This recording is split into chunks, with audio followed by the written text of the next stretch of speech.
de eleição. A gente conversa agora com o diretor-geral da Polícia Rodoviária Federal, Antônio Fernando Oliveira, onde temos... já estamos aqui então com... Perfeito. Antônio, bem-vindo. Muito obrigada por estar conosco aqui. Estamos por voz conversando. Muito importante ter a sua presença. Bom dia. Bom dia, Elisa. Bom dia ao público da CNN. E é um prazer poder estar falando, uma alegria poder estar falando com o público. Pois é, nesse dia que a gente celebra a democracia, essa renovação, né, de acreditar nas mudanças e acreditar em quem faz as promessas. Eu vou lhe fazer uma pergunta, assim, simplória, mas eu imagino que seja um sentimento de algumas pessoas. O que nos leva a crer, ou o que nos dá a confiança que nós não teremos um domingo parecido com o domingo que tivemos em 2022, com a ocorrência de blitz e todas aquelas acusações que haveria uma movimentação da Polícia Rodoviária Federal, uma movimentação política? Elisa, na verdade a gente pode ter a certeza de que isso não se replicará por uma questão muito simples. Eu comecei a construir a operação da polícia há alguns meses, em conjunto com o TSE, com a presidente Carmen Lúcia, a portaria conjunta do TSE e do ministro Lewandowski, no MJ, que eu entendo muito acertada, nasce dessas conversas para que a gente tivesse a segurança jurídica para fazer o trabalho que a polícia precisa fazer. Nesse momento, quem tem que brilhar é a estrela do momento. A estrela do momento é a democracia, que é algo muito caro que a sociedade brasileira conquistou a duras penas e que todas as instituições têm que trabalhar para preservar isso. Então a Polícia Rodoviária Federal vai se juntar ao esforço das outras instituições para estar a serviço da sociedade brasileira, garantindo a mobilidade, garantindo que o eleitor tenha a certeza que ele vai poder deslocar de forma livre e segura para exercer o direito do voto dele. Seguimos ao vivo com o diretor-geral da Polícia Rodoviária Federal, Antônio Fernando Oliveira. Enquanto nós acompanhamos as movimentações nas sessões de votação, todos os eleitores, as eleitoras, nós também ouvimos o representante da PRF, Vitor Irajá. Doutor Vitor Irajá aqui, muito bom dia. Doutor, a PRF, divulgou que vai priorizar a fluidez do trânsito, a livre movimentação dos eleitores e intervir somente em casos de infrações graves ou de risco iminente à segurança dos cidadãos. Eu queria entender que casos possivelmente seriam esses naquilo que a PRF poderia atuar em relação à segurança dos eleitores. Muito bom dia. Bom dia, bom dia. É muito boa a sua pergunta, porque, na verdade, deixa claro para a população que nos ouve. Qual é algum dos casos que podem acontecer? Por exemplo, a mistura de álcool e direção, que vai ameaçar não só o próprio condutor, mas também toda uma coletividade. E o que a gente vai evitar é trabalhar para dar a mobilidade e a segurança do eleitor. Então, por exemplo, veículos que não tenham condições de rodar, que ameaçam a segurança do trânsito, por obrigação, nós vamos continuar, lógico, fiscalizando. A portaria não tira a obrigação de respeitar a lei e de respeitar a ordem e a vida. Uma das possibilidades de vocês relativizar até o direito do voto... Opa! Seguimos aqui ouvindo... Perdão, Antônio Fernando, creio que tivemos assim, muito brevemente, a gente perdeu o seu áudio, mas agora sim, retomando, por favor.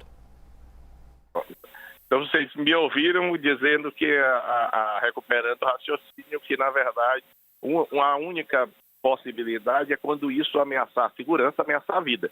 Porque aí é um bem jurídico muito maior do que qualquer outro. Doutor, exatamente sobre a fiscalização, portanto, do consumo de álcool por pessoas que estejam dirigindo, como isso vai se dar se não vai haver ocorrência, por exemplo, de blitzes, como a gente acompanhou durante as eleições de 2022? Como é que vai ser feita essa fiscalização? Nós não vamos fazer barreiras e blitz para isso, mas infrações evidentes, o motorista, o condutor alcoolizado, ele deixa sinais de evidência que o nosso pessoal está treinado para perceber. Em percebendo-se isso, a gente pode fazer a fiscalização, que nós não vamos de fazer nenhuma blitz, nenhuma barreira que dificulte a mobilidade. Theo Cury também está conosco nesta conversa ao vivo com o diretor-geral da Polícia Rodoviária Federal. Theo, bem-vindo.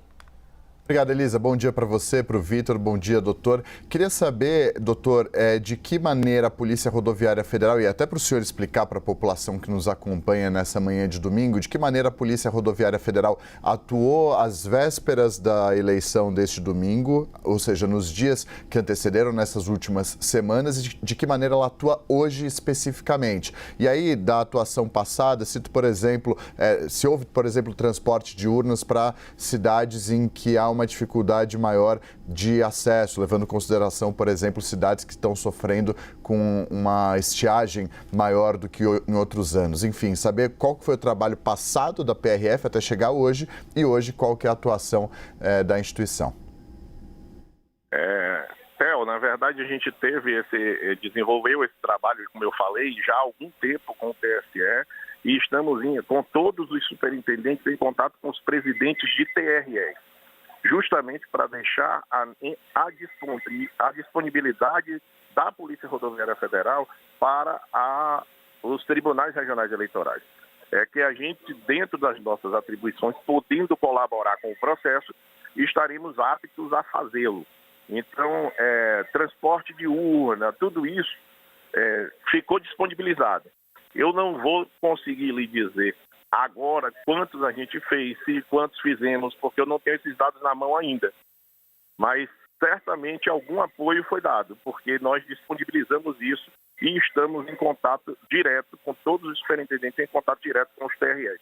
Hoje, além de estar compondo os núcleos de acompanhamento das eleições dentro dos tribunais, pelo menos com um agente nosso compondo a equipe de acompanhamento da eleição, nas rodovias, o trabalho é, como eu falei, para garantir a segurança e a livre mobilidade do eleitor. Elijonas Maia também está conosco nesta entrevista com Antônio Oliveira, diretor-geral da PRF. Elijonas, por favor. Diretor, obrigado pela participação na nossa programação. A gente tem que lembrar da atuação na PRF em 2022, que teve muitas blitz no Nordeste. E alguns diretores da PRF foram enviados para algumas regiões do Brasil para acompanhar de perto. O senhor, diretor-geral, está no Nordeste. A ida do senhor como diretor-geral para o Nordeste tem relação com o que houve em 2022 no Nordeste? E a PRF pode garantir hoje que nenhuma barreira vai ter na ida até alguma urna eleitoral?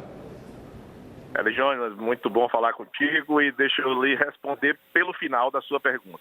Podemos garantir e pode ter a certeza de que não vai haver barreiras, não vai haver nada que dificulte essa locomoção do eleitor até os colégios eleitorais, até a urna eleitoral, que nós confiamos muito. Mas também posso lhe dizer que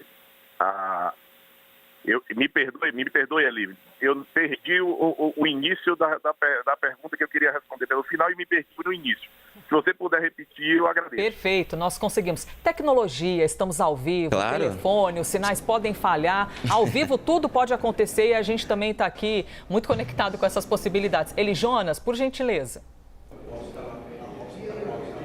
Claro, a gente repete, não tem problema.